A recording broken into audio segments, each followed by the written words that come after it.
Have you ever sat alone in your chair after a phone call with your son or daughter and wondered, when did their tone change? It used to be so full of warmth and respect. Now, sometimes, it feels like they're talking to you as if you're a burden. Maybe they interrupt you mid-sentence. Maybe they roll their eyes when you give advice. Maybe they barely call at all unless they need something. If you've felt this, I want you to know something very important. You are not imagining it, and you are not alone. Many parents, especially after the age of 60, start to feel this shift. The children they raised, fed, taught, and sacrificed for somehow start to treat them like they don't know anything, or like their presence is just there, but not valued. And I know, deep inside, it hurts. It's not just about respect. It's about feeling seen, heard, and loved by the people you've loved the most. That's why today, I want to have a heart-to-heart conversation with you. We're going to talk about 6 powerful ways to not only regain your children's respect, but also strengthen your relationship with them in a way that makes them proud to have you in their life. And I promise you, this isn't about arguing, scolding, or forcing them to respect you. It's about creating a shift so deep they can't help but look at you differently. So let's talk. You see, respect doesn't come from demanding it. It comes from the way we carry ourselves, the boundaries we set, and the energy we give out. I remember meeting an older gentleman once. Let's call him Mr. Rahman. He was in his late 70s, sharp as ever, and had 2 adult sons. One day over tea, I asked him, "Do your boys respect you?" He smiled and said, "I never had to make them. I just made sure they respected the way I lived my life." That stuck with me, because it showed me that even at an older age, we have the power to shape how our children treat us. So how do we do this? The first and most powerful thing you can do is to value yourself before expecting anyone else to. Think about it.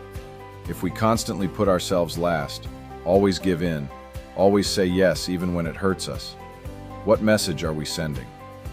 We're telling people, including our children, my needs are not important, and they will treat us exactly how we treat ourselves. Start small. If your child speaks over you, pause, look at them, and say calmly, "I'll continue when you're ready to listen." If they make plans that don't include you but expect you to adjust your schedule for them, it's okay to say, "I can't change my plans this time, but maybe next time."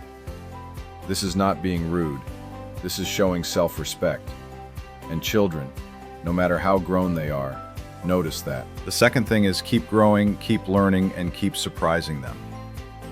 One of the sad reasons some children lose respect for their parents is that they think their parents have stopped learning, stopped adapting, stopped dreaming. But when they see you trying new things, picking up new skills, or exploring life even in your 60s, 70s, or beyond, their perspective changes. I know a lovely woman named Amina who at the age of 68 joined a painting class. She had never painted before. A year later, she held her own little art exhibition. Her children were stunned. They told her, "We didn't know you could do this," and their respect for her skyrocketed. You don't have to become an artist or climb a mountain, but maybe you can start a small garden, learn to use a new app, take an online class, or volunteer in your community. When your children see you living with curiosity and purpose, they can't put you in a box labeled old and irrelevant. Instead, they see you as a person who still has so much to give, and that earns respect. The third way is to listen without judgment. This might sound strange because often the complaint is that they don't listen to us. But here's the thing. When you become a safe place for your children to share their struggles, dreams, and even mistakes without fear of being criticized, they will open up more. And with openness comes respect. Imagine your daughter tells you she's making a career decision you don't agree with. Instead of immediately saying, "That's a mistake," try saying, "Tell me what's making you choose that path." When they feel you are listening, not lecturing, they value your opinion more. And when you do give advice, they listen closely.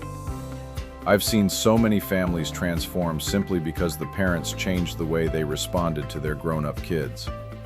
Respect grows in an environment of understanding. The fourth way is set boundaries without guilt. Yes, you're the parent. Yes, you love them unconditionally. But love without boundaries often leads to disrespect. If your son constantly asks for money and you always give it, even when it's inconvenient for you, he may start to take it for granted. If your daughter expects you to drop everything to babysit at a moment's notice, she may stop appreciating the sacrifice you're making. Boundaries are not walls, they're doors with locks. You decide when and how to open them. And when you do it with love and firmness, you teach your children to respect both your time and your needs. You can say, "I'm happy to help, but I need notice in advance." Or, "I can't give money this month, but I can help you think of ways to manage your expenses." It's not about pushing them away. It's about showing them that your time, energy, and resources are valuable. The fifth way is show confidence in your own life choices. If you're constantly second-guessing yourself or seeking their approval for every little thing, they will start to see you as someone who can't make decisions without them. Instead, show them that you're capable of leading your own life.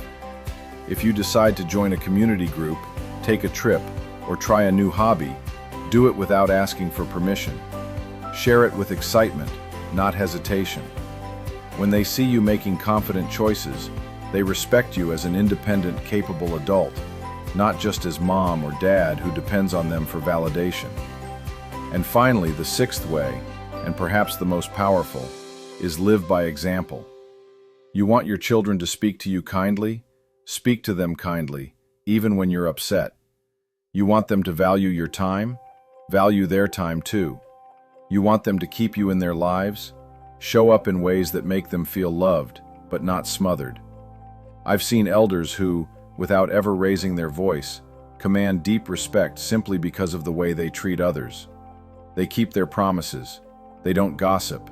They're generous but not naive. They're firm but not cruel. Children, no matter how old, are watching us, always. And the way we live teaches them more than any lecture ever could. So, my dear friend, if you've been feeling that sting of disrespect from your children, remember this: it's never too late to shift the dynamic. You don't have to beg for respect. You can inspire it. By valuing yourself, continuing to grow, listening with empathy, setting boundaries, being confident, and living as an example, you create a version of yourself that your children can't help but admire. You've spent so much of your life giving to them. Now it's time to also give to yourself, because when you do, you'll notice something beautiful. They will start to give back in ways you didn't expect. Life after 60 is not about fading into the background. It's about standing tall, with all the wisdom and love you've gathered, and letting the world, and your children, see it. So go ahead, take that step today. You are worthy of respect, and it's never too late to claim it. If this message spoke to your heart, share your thoughts in the comments. Tell me, which of these steps will you start with today? And if you found value in this, don't forget to like.